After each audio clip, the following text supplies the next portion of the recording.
Si nous mourons avec lui, nous vivrons aussi avec lui. Si nous souffrons avec lui, nous régnerons aussi avec lui. 2 Timothée 2, 11-12. Afin que je le connaisse et la puissance de sa résurrection et la communion de ses souffrances pour être conforme à lui en sa mort. Philippiens 3, 20. À nouveau, nous rencontrons l'allusion à la mort du Christ dans la lettre de Paul aux Philippiens. Lettre écrite quelques 6 ans après celle aux Galates où l'apôtre, dans la joie de la victoire, s'écriait « J'ai été crucifié avec Christ » et ceci nous prouve que la croix fut toujours à la base de l'activité du grand missionnaire et au centre de sa vie. C'est bien là ce qu'elle doit être aussi dans la vie chrétienne et la place qu'elle y doit occuper. Nulle part peut-être nous n'en trouvons une preuve plus manifeste dans les Écritures. L'apôtre avait sûrement reçu la plénitude du Saint-Esprit. Au début de son ministère, le Christ lui était apparu et l'avait envoyé après lui avoir révélé directement le message de la croix. Ce message qu'il vivait et prêchait, c'était la délivrance de l'esclavage du péché, en Christ crucifié. Dans sa lettre aux chrétiens de Rome, il avait démontré avec puissance l'identification des rachetés et du Sauveur en sa mort, et l'action efficace de l'esprit de vie en Christ pour affranchir de la loi du péché et de la mort. Et cependant, malgré tout ce passé glorieux sur quoi le Saint-Esprit avait manifestement mis son sceau, nous voyons ici l'apôtre chercher à s'initier de façon plus complète à la mort de son Sauveur.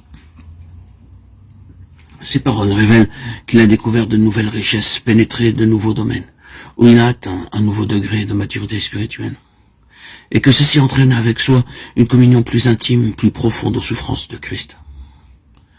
Si étrange que cela puisse paraître, le point culminant de la vie de résurrection ramène à la croix. Comment l'apôtre s'avance-t-il, se hâte-t-il vers le prix de sa vocation céleste en Jésus-Christ? En souhaitant ardemment de communier avec Christ en sa mort, d'être rendu conforme à lui, souffrir avec le Seigneur, c'est aussi être glorifié avec lui. Romains 8, 17. Nous avons été accablés excessivement au-dessus de nos forces, désespérant même de vivre condamnés à mort, afin que nous n'eussions point confiance en nous-mêmes, mais en Dieu, qui ressuscite les morts. 2 Corinthiens 1, 8, 9. Il ressort de ce passage que même si nous savons déjà ce que c'est que d'être crucifié avec Christ et que de participer à la vie de résurrection, nous sommes cependant constamment amenés à l'apprendre comme à nouveau. Ce n'est pas là un principe, une chose admise une fois pour toutes, mais un fait toujours actuel, que livrés à nos seules ressources, nous sommes sans force. Nous désespérions même de la vie, écrit l'apôtre. Mais si Dieu permit que nous fussions réduits en cette extrémité, ce fut pour nous obliger à nous réfugier complètement en lui, qui peut ressusciter les morts. Il nous a délivrés et nous savons qu'il le fera encore. Voilà le secret des épreuves qui assaillent celui qui, avec Paul, a déjà pu s'écrier joyeusement « Moi aussi, je suis crucifié avec Christ ». Il doit prendre contact avec cette puissance divine qui ressuscite les morts.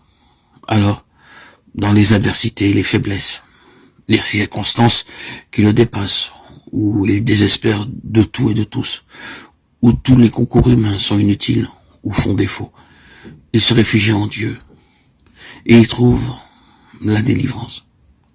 Puisqu'après tant d'années de communion avec Dieu, l'apôtre avait encore besoin de passer par ces expériences de mort et d'impuissance, il nous est bien permis de croire que nous sommes en danger de nous confier en nous-mêmes, tant que nous sommes en ce corps, et qu'il est nécessaire que nous soyons conduits en ces impasses où tout secours humain est inutile ou impossible, pour que la seule puissance de résurrection du Christ se manifeste en nous.